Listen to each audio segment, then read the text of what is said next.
Namaste, sir. नमस्ते। Shall we start, sir? हाँ जी, कर सकते हैं। टाइम हो गया, एक मिनट जी. बचा है। Yes. Namaste, sabhi ko, and welcome to all in this morning session. As the sequence of sharing today, Mrs. Anuradha ji is going to share her experiences and sharing. Now, I would like to briefly introduce Mrs. Anuradha ji. Mrs. Anuradha ji is from Mussoorie, and she is associated with this UHV content for a long time, and she is working on herself in very deep and strong manner, because during questions answers she has asked some questions and we get a lot of insights through that, and according to that we are just guessing that she is working on herself very in deeply manner and in strong manner. So I would like to request Mrs. Anuradha ji to share her experiences. Didi. Thank you, Ganesh ji. Thank you, everyone. नमस्ते अनुराधा जी। नमस्ते गणेश जी। और introduce कर देता हूँ अनुराधा जी के बारे कि अनुराधा जी बोलते तो रहने वाली हैं अल्मोड़ा की, और अभी तो आप लोग रहते हैं मसूरी में, और इनका एक शिक्षा पे काम करने वाला एक बहुत महत्वपूर्ण ऑर्गेनाइजेशन है सिद्धि के नाम से। कभी आप लोग गूगल कर सकते हैं, बहुत डिटेल है इसमें। शिक्षा पर बहुत एक्सटेंसिव और बहुत ओरिजिनल काम किया है आप लोगों ने, मतलब सीधा गांव के लोगों के साथ भी, और पूरे देश में जो भी शिक्षा के बारे में सोचा जाता रहा है या किया जाता रहा है, इंक्लूडिंग भारत में अंग्रेजों के आने के पहले शिक्षा का क्या स्वरूप था और कैसे अंग्रेजों ने उसको विधिवत प्राप्त करने की कोशिश की, और खास करके धर्मपाल जी ने जो चीजें लिखी हैं इस बारे में, उस पर बहुत काम भी किया आप लोगों ने, और उसका सारा डॉक्यूमेंटेशन भी किया है, पब्लिकेशन भी हैं। तो एक बहुत महत्वपूर्ण काम है जो आप लोगों ने किया है। अभी अगर इंडियन हिस्ट्री को देखें और pre British and post British के बारे जो एक बहुत इंडिपेंडेंट व्यू मिल पाता है, और जिसमें धर्मपाल जी का बहुत बड़ा कंट्रीब्यूशन रहा है, उसको प्रॉपर्ली डॉक्यूमेंट करने में और प्रिजर्व करने में और लोगों तक पहुंचाने में आप लोग की एक बहुत महत्वपूर्ण भूमिका है, और मुझे लगता है बहुत ही महत्वपूर्ण। पूरे देश, पूरे सिविलाइजेशन के रीजनरेशन के मतलब रीजनरेशन के हिसाब से अगर देखें तो एक बहुत बड़ा कंट्रीब्यूशन मैं उसको मानता हूँ। और शिक्षा पर भी आप लोगों की सोच बहुत ओरिजिनल है। तो अनुराधा जी से अभी हम लोग सुनेंगे, किसी समय पवन जी से भी हम लोग विस्तार से सुनेंगे। तो पवन और अनुराधा जी ने इस काम को किया है, बहुत अच्छे से किया है। तो आज अनुराधा जी को सुनते हैं, किसी दिन हम लोग पवन जी का समय मिलेगा तो उनको सुनते हैं। Thank you Ganesh ji. नमस्ते। नमस्ते। I will try and restrict this to a little bit about my own self, since we have started on this UHV morning sessions. I have started thinking about how I grew up, and I realized that as a child, you know, every story, fairy tale I read ended in they lived happily ever after, and the reality outside was not like that. And so human behavior has always been a mystery to me. I studied psychology for my post-graduation to help me understand, but I don't think it really helped very much. Then I was a bit lost. I was teaching in a school for a while. I was drawn to parapsychology and also consciousness research. And it was at this time that Pavanji asked me to do a Vipassana camp. And this really transformed my life, and many things happened in quick succession. And firstly, I was very, very mystified why Buddha and Patanjali had been totally ignored in the study of psychology in our formal colleges. And this was such a huge loss. And so many of such issues, you know, connected me along with, I mean, we had a common connection, Pavanji and I, with, you know, Gandhiji, of course. So we got together, but meanwhile, I had got a job in Andhra University in the Department of Parapsychology, trying to, I mean, as a research officer, and I was enrolled there to do my PhD in Vipassana. But within a year of this appointment, I found that there were very few people to really guide me in that department. And it had been put together with good intentions. There was, I think, my guide, I have to give him credit for even giving me this job. It was Ramakrishna Rao. He had been working with the Institute of Noetic Sciences earlier. He was heading it in the US, I think. But despite that, there was very little, the questions of our own country and our long traditions, they have been totally ignored in consciousness, where I think we should have put a very strong, powerful step forward. So these were my concerns with Pavanji. I also left, I resigned from my job. He also left his work, and we came to the hills to continue research work and write a book, meditate and write a book on Vipassana, because that was where we had reached. And Siddh was a natural outcome of that.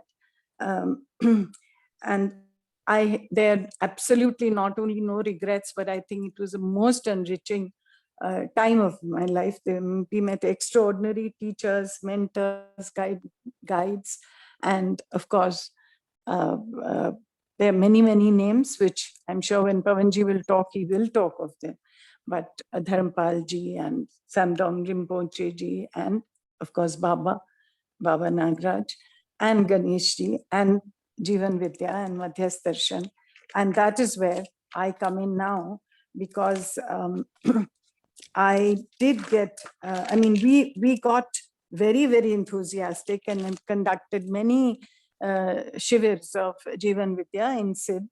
And then I think maybe it was too early in our understanding, or we were doing too much outside ourselves.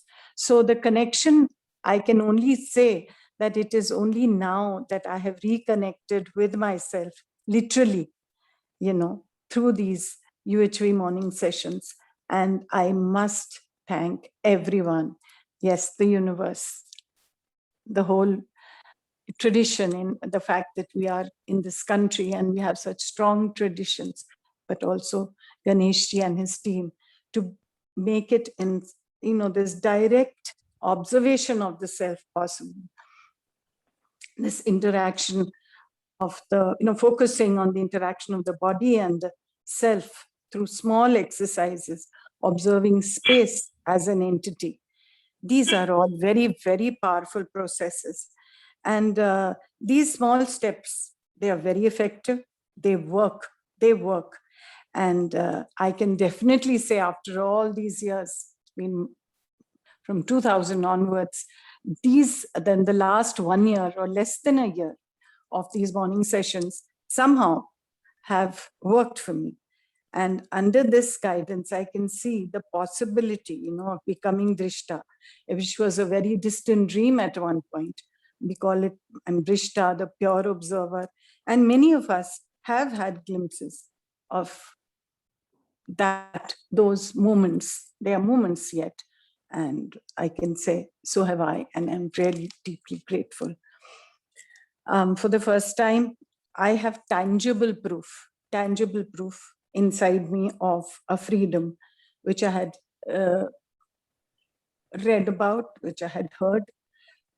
I have found that freedom, and it is still happening. So it's, it's a process, really. I'm just recording the process because it's far too soon to say I've reached there, but I can see that this is the way.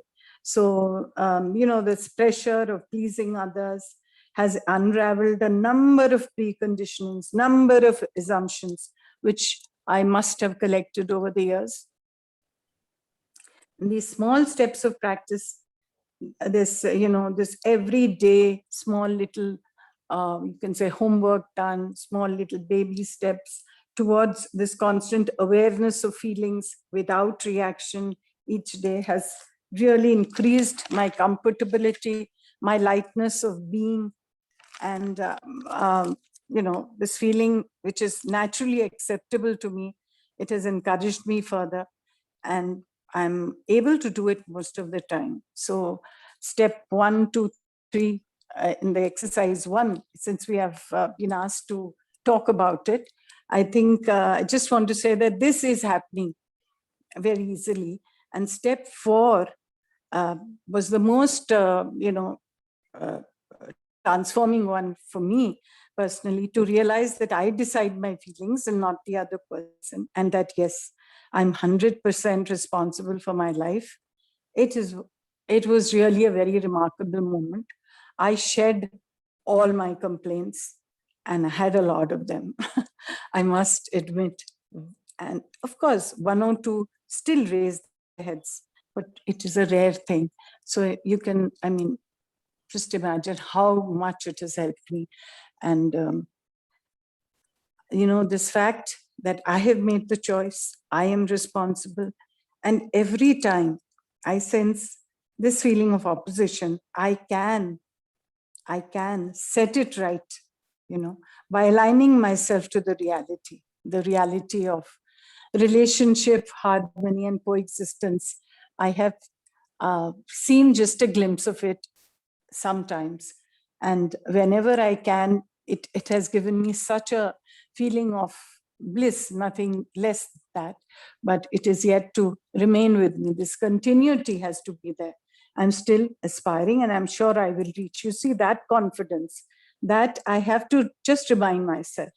And I think it is absolutely so apt that these morning sessions are called reminders. They are reminders. We know, we have seen those, we've had those moments of being the pure observer, and we just need to be reminded. That is why it is so important. It's become a part of my life for the last, you can say, 1 year. And every time, all I have to say is, it's not that simple. I have to work hard. We all have to work hard, but this constant awareness. At this point in my life, I have a lot of work. There are a lot of family people in the house. So there is work. We are at least about 8 to 10 people together here now. So I find that it is always, the more people, the more opportunities to practice myself or where I've reached are there, and there are more challenges also. And but I feel that I have a way out, because I have created this, whatever. If it's a mess, I've created it, I have to clear it. And I can do it through awareness, each moment. And my reactions, reactions are, I can say that even a small bit of reaction, I can sense it now. So it is a big, it's a huge achievement personally for me, because I have been a person who has been mostly, I do react very quickly, or I have always been that kind of a person. For me to say that I am not reacting at all now, I'm working on myself to the extent that even the silences, when I'm quiet, I'm really thinking about how best to respond, or to be responsible in my words or in my feelings, so that I can help the other person. Even to that extent, I have reached. So I am truly, I feel very grateful that I have reached this place. Of course, the reactions are there, but I can sense it immediately, and I'm working on, as I said, how to respond in the most appropriate way. It sounds I can say that it is not been easy to reach here, but I did work for 3, 4, 5, hours every day, just looking at the feelings, making notes, writing down my observations like a diary at the end. Was I able to do it or not? So there was a lot of hard work, like as if I was working in a very, I was in school almost. but I think I was a good student. I can say that. And I have got the outcome has been, this sense of freedom, this sense of this feeling that I am, I used to have this feeling of being a victim, and I don't have it anymore. I am, in a sense, free of that.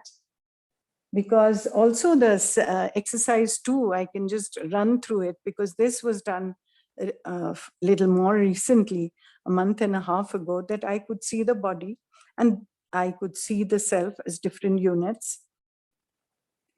I could see the interaction and the transaction between them, and how the self decides, how it instructs the body.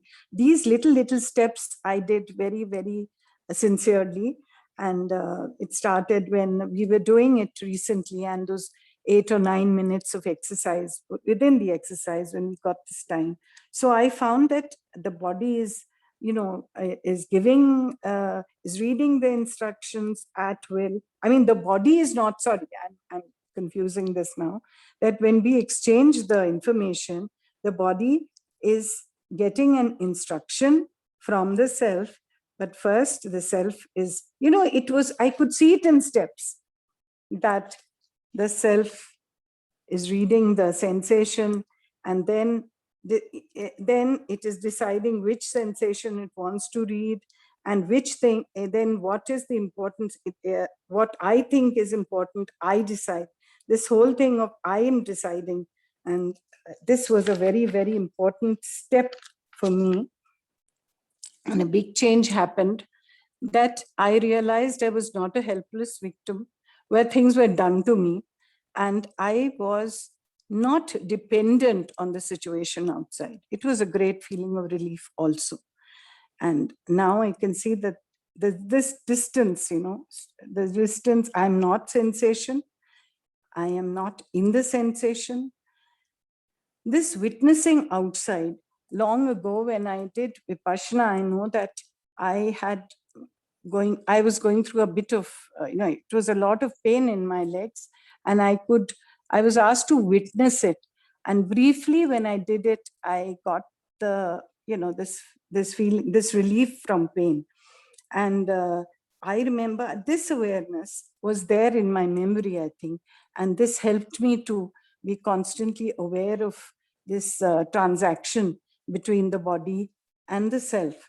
And it was not, I will still say, I'm still working on it. But I feel that these are very, very powerful ways of even uncovering the sanskars which I had. And there are very many stories. I mean, I could go into many such experiences, but I don't want to do that. But I also want to go into this step 7, that I am in space. I coexist in space. My body is in space. It is coexisting in space with myself.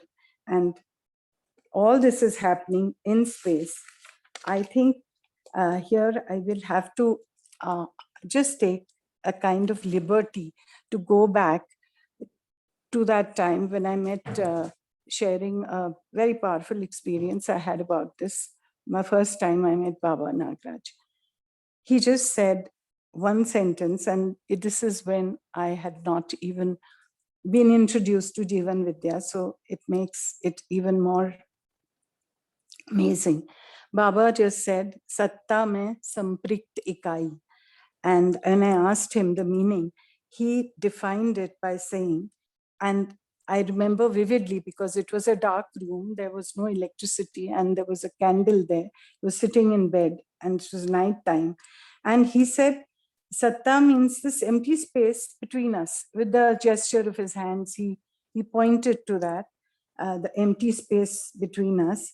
And the Satta there's no activity in that, but we are all immersed in it. Samprikt meant, I asked him, so he said, Duba, Bhiga, Ghira, in space. So it is, I understood at that time that each unit was, I mean, I don't know what happened, but I could see that we were outlined by space. We were outlined in a way, defined by space.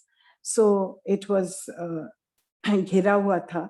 Each unit was energized by space, and it was connected. Like he said, we can see through space. We could see each other, and not only each other, each unit in the room. Like it was a flowing gesture he made, and I don't know, everything at that moment. It was a very powerful feeling. And I said, we've all had these glimpses of becoming the pure observer. And this is one of them. It was a very strange one, because it was after this that I could get into understanding the whole. Baba propounded Madhyas Darshan, and through that, so many series of workshops. And so this now, today, coming back to this moment, to be aligned to the reality, to the relationships, to the coexistence, to space. Somehow it may sound a little unreal, but for me it is very, very real, very real. Space is a reality, and I have to, I thought I must share this. I know that it sounds a little, in particular, it sounds my personal experience, which it is. So I would say that this constant awareness has also answered one question of mine, that it is possible. Is it possible to be happily or to stay happily ever after? Yes, it is, if one goes. I mean, I have not reached that place, but one moment, if it's possible to do that, if we can be aligned to reality, the next moment also we can, and so on. And I think it is possible to stay or live happily forever and ever, however strange it may sound, the way I say it now, because it is a connection with that aspiration to be happy forever and ever.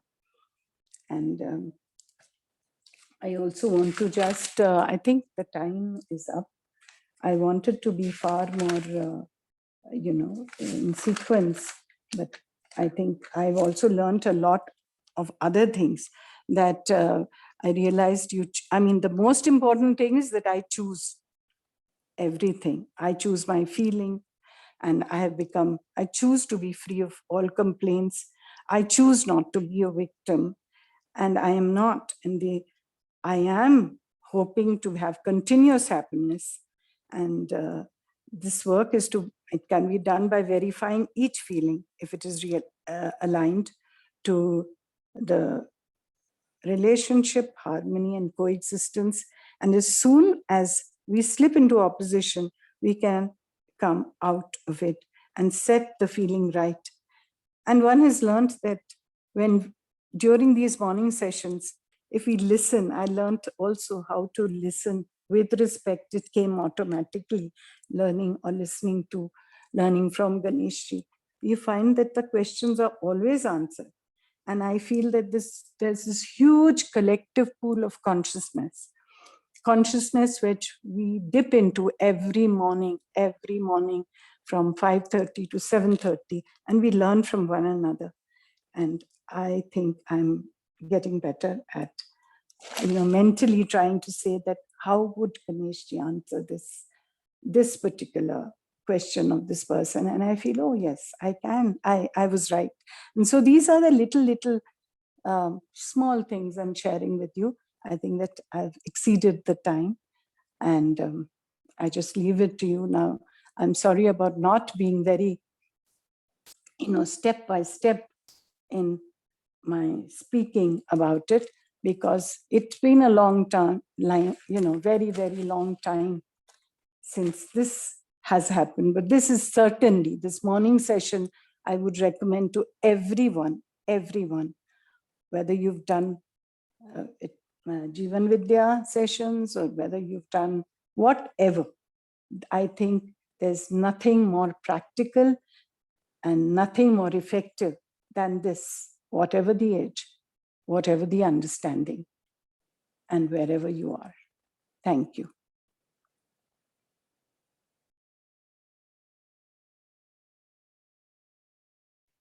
Ji. Thank you, Didi. Vandana, Didi has some question. Vandana ji, you have mic. Please unmute your mic and ask a question.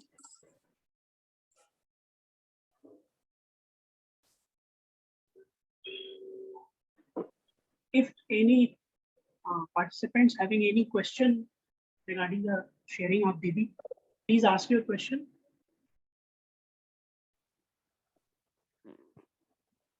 Namaste Anuradha ji, this is Rajul.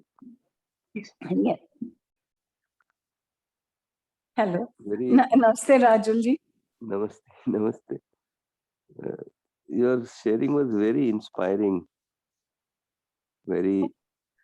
And it was not so what you're saying, that it is all over the place like that. It was quite articulated, very precise, and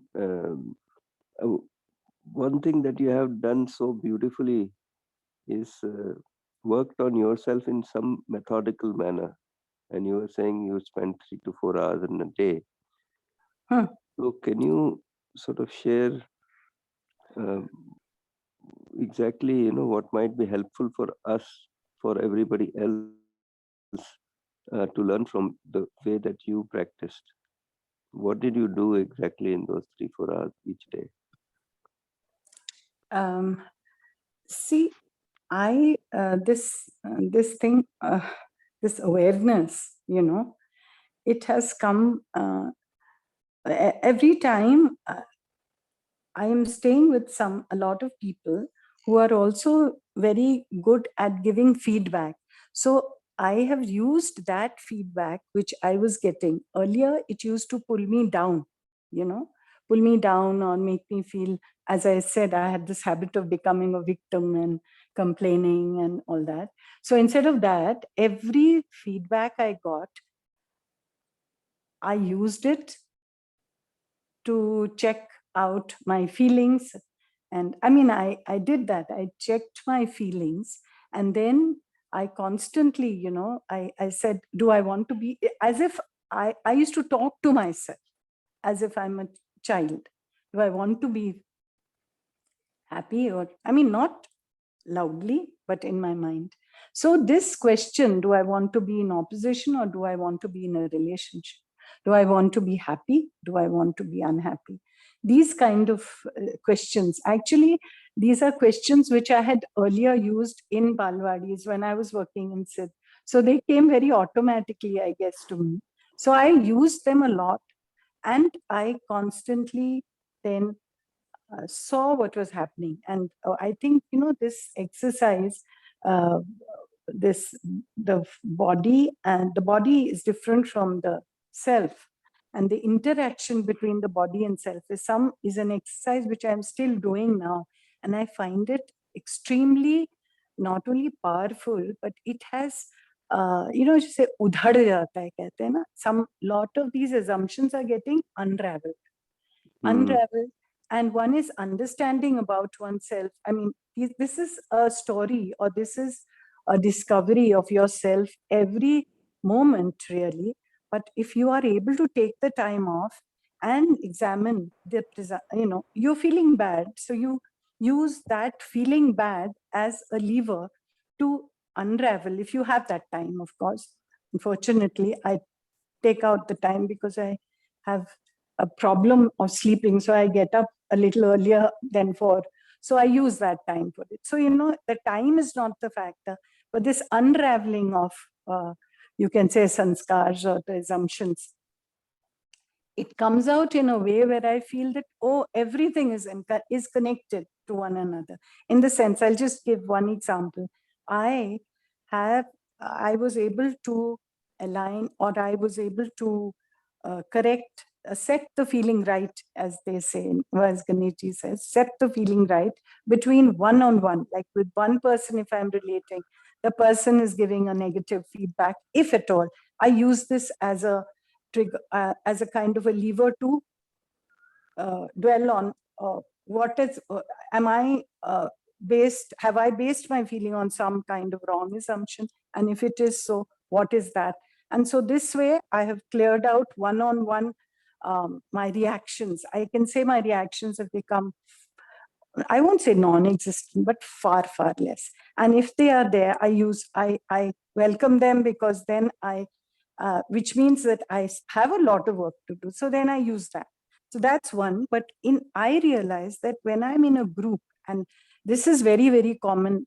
I mean, right now I have about 8 to 10 people of my extended family staying in Mussoorie, because it's Mussoorie also and it's their home also. And then we normally stay, but I have not worked so intensely with myself. So for working in a group, when, I find myself a bit uncomfortable. And then when I was looking at that, am I taking a little more time, or should I continue? Yeah, Ganeshi, if you can comment on that time. No, okay, yeah, because the time is up, and I just wanted to share this one little thing. Continue, I said. Haji? To continue, I said. Okay, this little thing I wanted to share, that Yeah, yes, why continue. I wanted to ask this of Ganeshi, that am I going on the right track? Because this kind of jaise, bunai udhar jati hai, us type kya kuch hota hai, that when you just, you feel everything is connected to one. I mean, yeah, I'm talking of the core issue being I'm uncomfortable with myself, but I'm also far more uncomfortable with a group of people. So one-on-one, I am able to talk to them. I can have a dialogue, but with a group, I can't. So I'm working on that. And I've realized that it goes back to the time I was a child, or maybe it could be my conditioning, my the study of all the techniques I've studied. It could have been that. But I realized that as a child, I've had not a very nice feeling when I was attacked by a group of people. So maybe that has put a fear in me, and so on and so forth. But it has helped me to now sit with people and not feel so uncomfortable. So my question is that, am I reading too much in my own therapeutic way? But this problem I'm having, that with a group, I feel uncomfortable. I'm not. So basically, I'm saying I'm still working. I hope it's helpful. I hope it. Maybe yeah, nice. And each interaction that you are saying with people one-on-one, and that you are able to sort of take the feedback and then work on it. Yeah. So that it would be very helpful for us to have that, some example of that, or some specific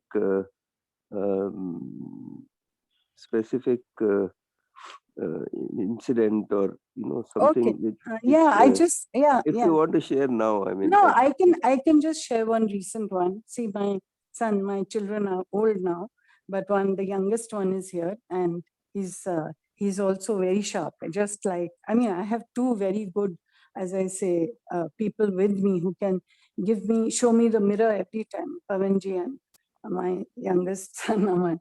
So I felt that when when there's a group of people, I feel that my discomfort has to do with the conditioning which I have, that as a son, he must treat me with respect, at least in public. Now, why should that be? I question it. That, you see what I mean? That I feel hurt. Just yesterday it happened, and I was feeling, and then immediately I felt hurt. I said, why did he speak to me like this in front of, this one, that one now? That sort of thing. It's a very small matter. It's a big matter, actually. It's not. Yeah, it's a small. I'm saying that it is a small matter to settle. When we try to settle it, it is only that I thought he should speak to me in a certain way. It all comes back to yourself. I mean, you have created, in my imagination, I have created the picture I had, that I am a very good person, and I'm this and that as a mother, and very compassionate, which I think I am. I don't. But he said it, And so he spoke to me like that in front of people. So normally, I think what could have happened a year ago, Rajulji, would have been, I would have either gotten silent or sulked or gone away or not spoken to him, but I could get it, immediately that, what is this? I mean, is the relationship more important or the feeling of awe? And I'm unhappy. The minute I thought that I'm getting hurt, it's not that I'm stopping myself from getting hurt, but I am hurt because I have a certain picture, a picture that a son talks like that in front of my in-laws and my sister-in-law and my, this picture. So, I mean, I'm saying that this simultaneous sort of awareness of the hurt and immediately setting it right, and then the disappearing of that hurt. It is like, observing the pain in the body during the Vipassana, and how just awareness is a very powerful tool, but we forget to use it. Or we are too, as I said, that's why the morning sessions are so important. Reminders. Thank you. Thank you so much.